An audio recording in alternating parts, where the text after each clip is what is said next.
రైతు సోదరులందరికీ నమస్కారం.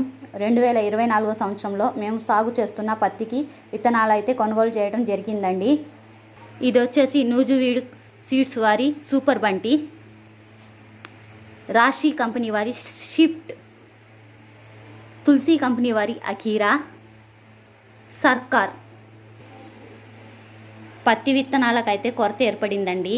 పత్తి సాగు చేయాలనుకునే రైతులు తొందరగా మేల్కొని మంచి విత్తనాలు అయితే కొనుగోలు చేసుకోవాలని ప్రార్థిస్తున్నాము.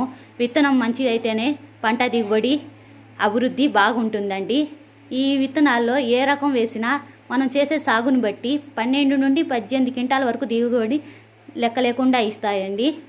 కాబట్టి రైతు సోదరులందరూ విత్తనాల రేట్లు కూడా పెరిగిపోతున్నాయి. విత్తనాలు అసలు దొరకట్లేదు. తొందరగా విత్తనాలు కొనుగోలు చేసుకోవాల్సిందిగా ప్రార్థిస్తున్నాము. ఇలాంటి మరిన్ని వీడియోలు మన ఛానల్లో మున్ముందు వస్తాయండి. మన ఛానల్ ఎవరైనా కొత్తగా చూస్తున్న